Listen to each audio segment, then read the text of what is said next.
a God's intervention in everything that you do. The topic that is given to me, the equity and inclusion in philanthropy, centering marginalized voices for the lasting impact. A topic that was supposed to be dealt yesterday and came today morning. Then I was actually went to breakfast because I was the timetable at 11.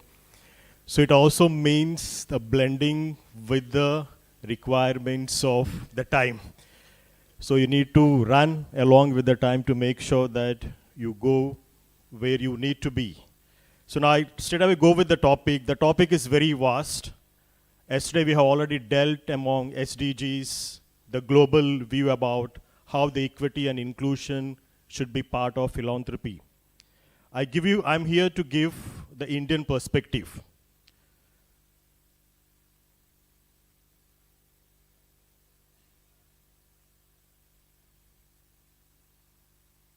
Second slide, please.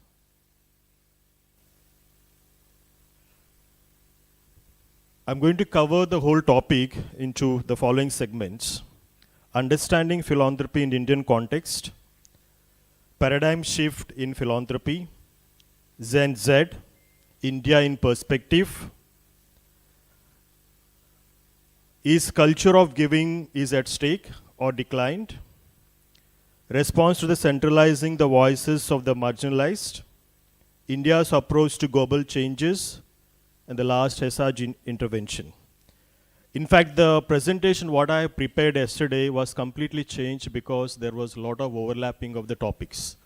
So last night myself and Sham has sat down up to 1 o'clock and reworked the whole presentation because we don't want to present what is already being presented.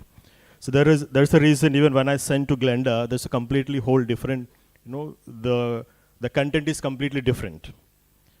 I give you the genesis of philanthropy in India. I don't know how many of you been to India. I know that Glenda is there for, been to India for a couple of times. I don't know how many of you been to India. Okay, I'm happy at least to see a number of hands risen. What is the uniqueness that you have seen in India when you traveled from north or south or west? Anyone in the audience? What is something that unique except Father? I think, what is uniqueness that you have seen in India? Someone from the audience? Pardon? Food.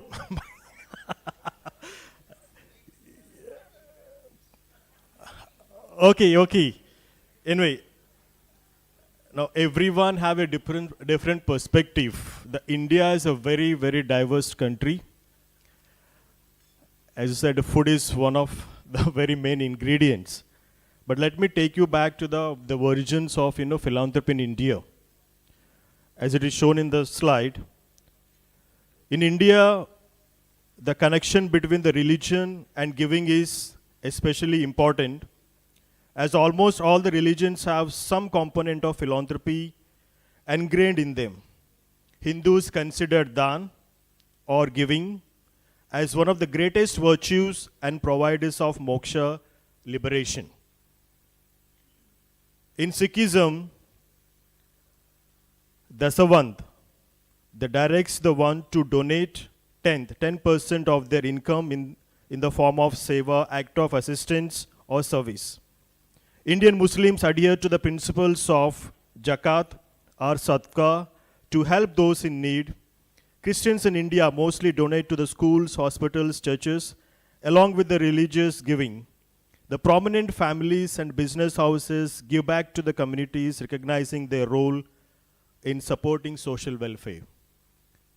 From the ages together, the religion plays a very, very important role in Indian cultures.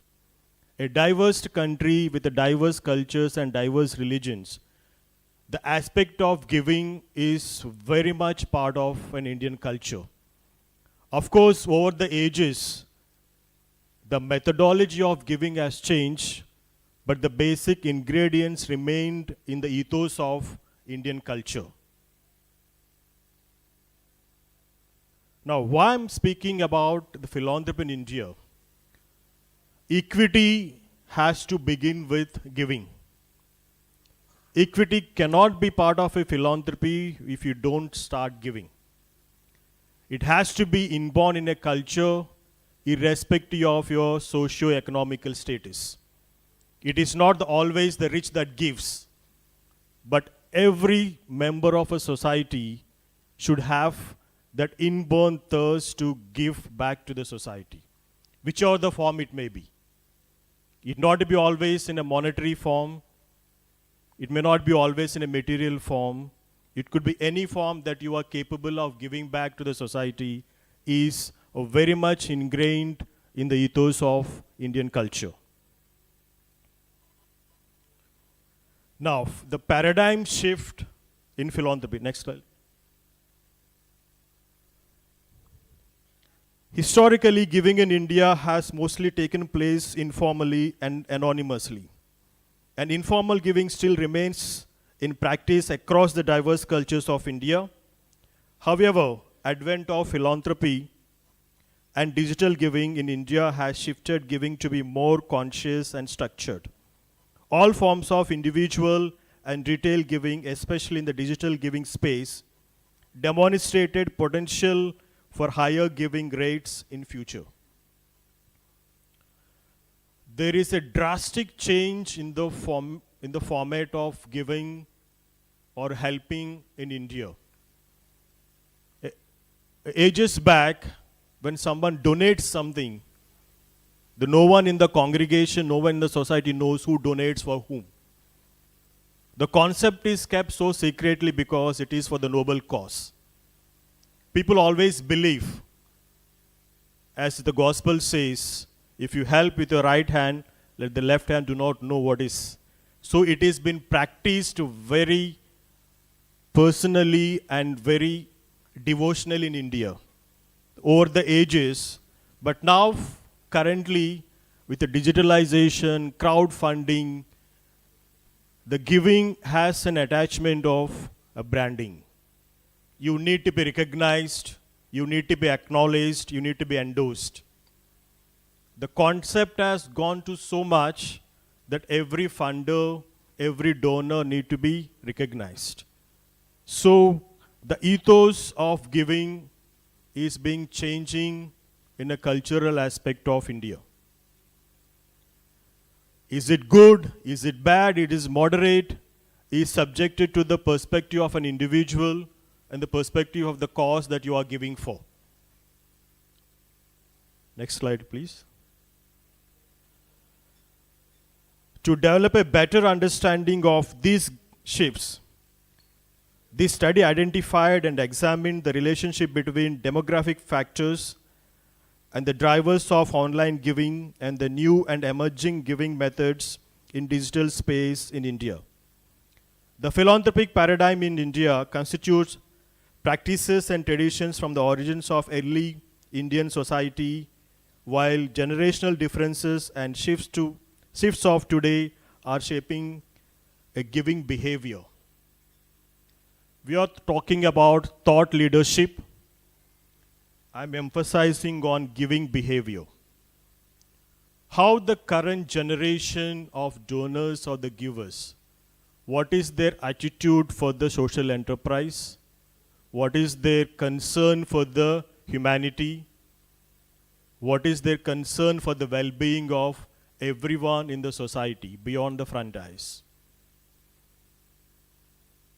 India is the fast emerging country in the world in terms of economy, in terms of industry, in terms of digitalization. We are the country which is using maximum digital currency in Asia. A vegetable vendor uses UPI. Is that transition of giving to a digital currency, how far it is helping the people to become more concerned towards the well-being of society?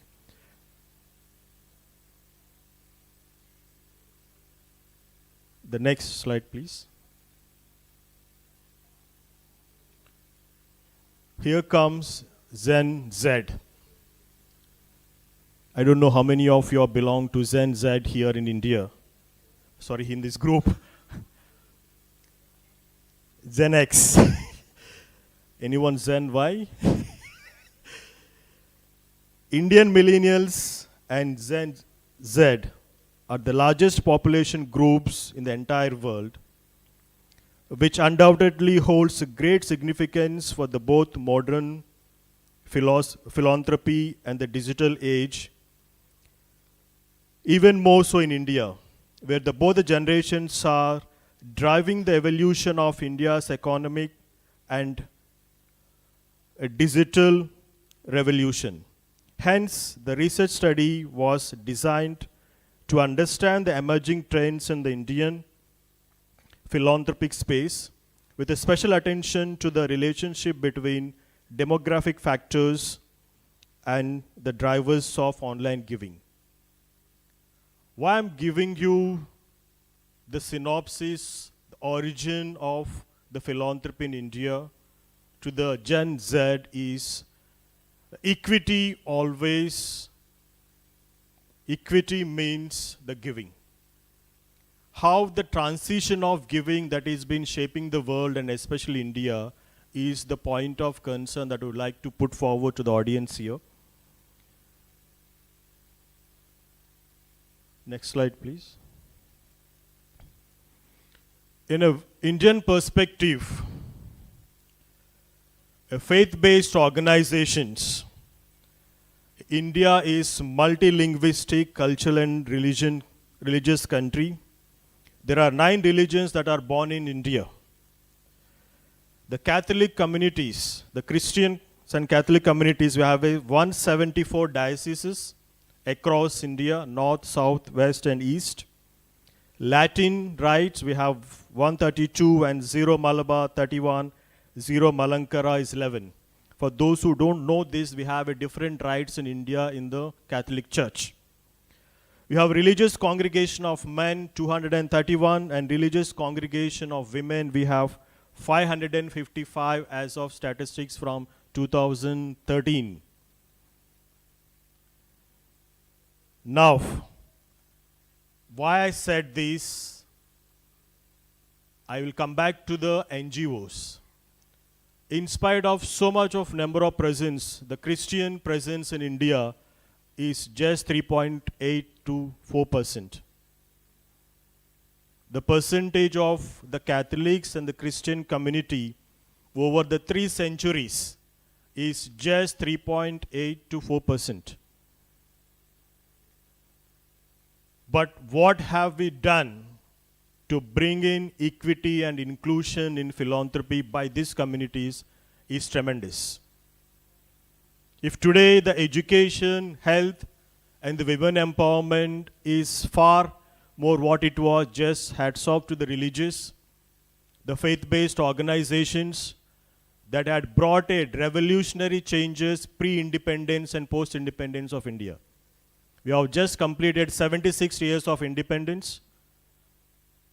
The credible work that is being done by the religious is no one can deny. Today, the great leaders in India are schooled in our religious schools and colleges. Undoubtedly, they have been shaped by the religious values. But down the line, what is happening is how far have we educating them to be a philanthropist? Millions of students have passed through our education institutions, got the benefit of hospitals, got the benefit of being an empowerment centers. How far is the philanthropy, the concept have been deep down got into the minds and the hearts of people? For me, equity always is about giving. The moment you stop giving, there is no equity. Somewhere we have educated the people to be more prosperous, but somewhere the education of the heart, empowerment of the heart is somewhere that has to be seriously done so that people start giving more than what they receive.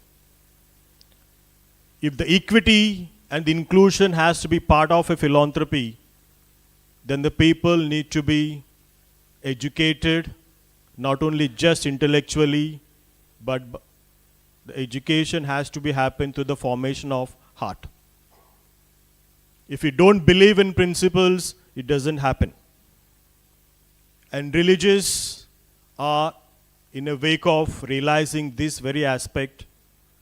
How can we start empowering the people to become more philanthropists so that we can add more and more value to the society and the systems? You might be alarming to hear, next slide please. We have a population of 1.3 billion. The growing population, the country which are diverse cultures.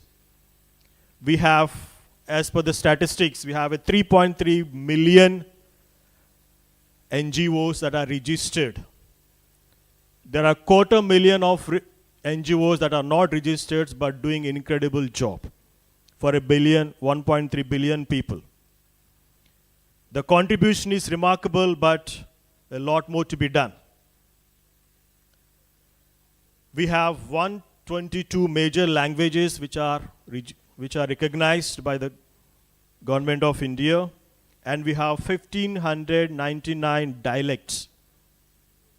Still needs the greater impactful inventions or interventions. Why I'm saying this, if you travel in India every 100 kilometers, you see a change of language, change of culture, change of food habits. Unifying India is not that easy demographically because the culture is so diverse. The terrain is diverse, the requirements of the people is so diverse. So you need to get into the depths of the human requirement in India. The religious and NGOs are doing incredible job, but still there are a lot more to be done in bringing this equity and inclusion in philanthropy in an Indian perspective. Today we are here to be part of SRG. Certainly we are looking forward how we can become a global family to embrace everyone with the same ethos and same principles that works for the human good. Beyond religion, beyond cultures. Equity and inclusion is never to differentiate anyone based on their credentials.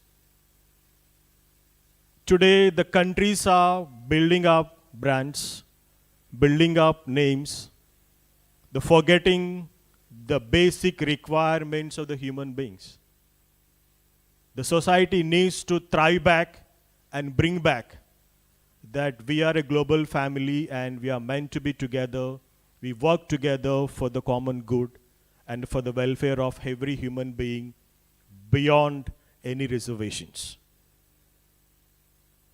Now, my question is, the next slide please. The culture of giving is seriously at stake or declined. If culture of giving is declined, how can we promote equity and inclusion be a philanthropy? You might say we have a lot of donors, we might have a lot of people who are ready to donate. But a very thoughtful question to all of us is the culture of giving is at stake or declined? Certainly, if people are there to receive, there is a lot more greed. People are become more avaricious, want to accumulate more and more wealth at the cost of human welfare. Can we bring back the culture of giving in a society? How do we bring? We may be a fast forwarding in a technology, digitalization, AI. But how do we teach people around in the world to give back? Giving is an essential part of every religion. It is not just for a community that you belong to, a country that you belong to, a nation that you are affiliated with. The new norm of inclusion is about migrants who are migrating from one country to other country for livelihood. We have millions of migrants in India who migrate from one state to other state for their livelihood. The refugees across the world. If these are the people that need to be included in a philanthropy, can we diversify the concept of giving for the good of humanity? The question is left to all of us, the eminent speakers and the members in the audience. How do we build this ecosystem that where everyone is empowered to give back to the society with a deep conviction and faith that we have been professing over the years?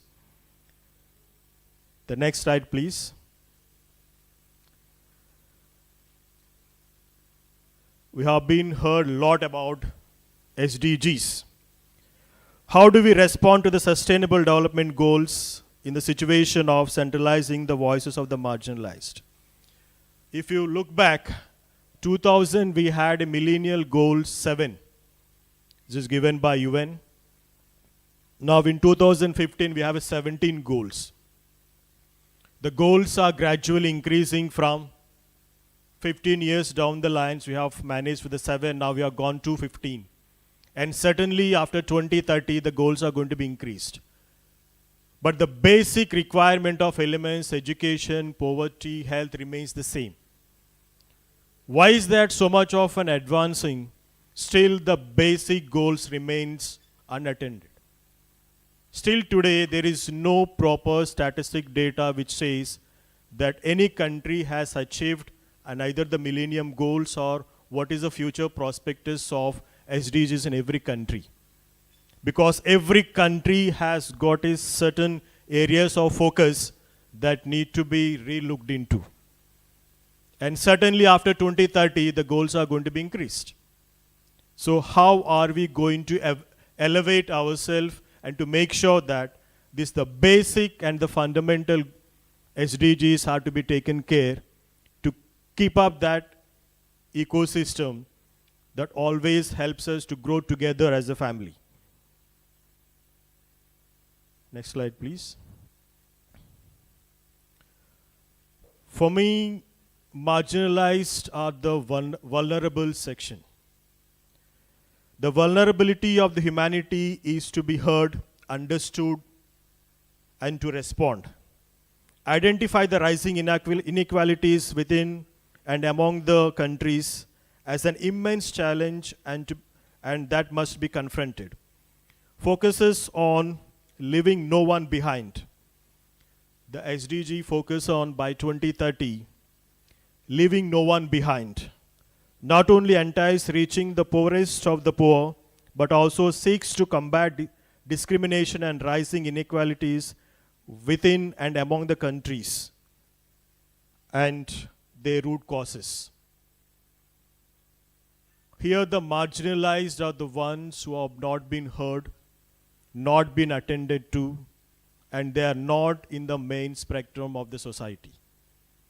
Can we include them to make a difference? We are in a world statistics driven. We are in a world the data is something that gives a success. But there are a lot more things that have not come into the data where you and I need to take part to make a difference. Can we make a difference where the no entity, no organization, no government can reach out to? For me, hearing or centralizing the voices of the marginalized is those people who are out of spectrum, who are out of data, who are not counted in the mainstream of society. I'll give a very short, the next slide please. The India's approach to global challenges. In 2020-21, India has pledged, India is one of the largest country in the world which has produced a vaccine for the COVID-19. And it has pledged with the 5S which is going to transform the India's bilateral relationship with other countries. That is first, Samman, that is a word Hindi, which means respect. Samvad means dialogue. Sayog means cooperation. Shanti means peace. And Samruddhi means prosperity. These are the 5 important elements that India is taking a pledge to propagate, to make sure that it becomes the contributors of growth and development of humanity across the world. It has been practicing and it is going to practice because it is being pledged in the government of India 2020 to make sure that India makes a remarkable contributions to the world. Coming back, next slide. In SDGs, the last 17th goal is about partnerships. If you want to drive the 17 SDGs, you need to go reverse process to make sure that these 17 goals are achieved. Why the 17 is partnership? Because if we want to achieve very significantly all these SDGs, you need to start with the partnership and collaborations. That's why UN, we are here to create that impactful collaboration and network with all NGOs, organizers, donors, people of goodwill. Only this can make a change, otherwise it cannot work. Involving those strongly identify the cause is one of the key for lasting success. The last one, my time is up, so thank you. I'll just conclude with the 2. Next slide, please. Now, the SRG intervention.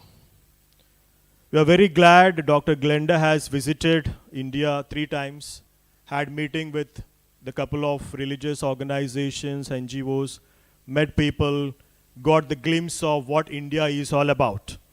Now, what we are looking at SRG at this point of time is the presence of SRG in India will play a very vital role. Unification of congregations. As of now, we are all working in silos with our charisms, with our missions. Certainly, the intervention of SRG is certainly going to unify us together and work for the common goal. Add a value addition to all the faith-based organizations. Capacity building. Introduce sustainable methodologies in mission through pillars of capacitation model of SRG. Reach to the unreachable, bring a global ecosystem, transformative, synergetic networking, and build a just society, just world by centralizing the voices of marginalized. This is where we are very strongly looking forward to have a great connect with SRG and all of you who are here. Let's create an ecosystem that will have a lasting impact in the humanity and the people of India. The last slide, the conclusion. This is my famous, the person whom I admire, the Nelson Mandela. He's the man who said, let's build a rainbow nation. A man who worked for the freedom of Africa. When the freedom was achieved, the people of Africa said, let us drive away the Britishers. They have been subjugated for a number of years to us. Why should we have them in our country? The man stood and said, no, we are not traitors, neither they are. Let us forgive them and accept them. Let us build an inclusive country. He has coined the word a rainbow nation, where though he was being discriminated, he said, I don't want to redo that. I want to heal the process of discrimination. I want to bring that unity beyond cultures and beyond religions. The famous quote he says, as long as poverty, injustice, and gross inequity persist in our world, none of us can truly rest. I think we are the people here who filled with a passion and commitment to do something for the people who need our help, who needs our support. We are blessed, so let us bless others. Thank you.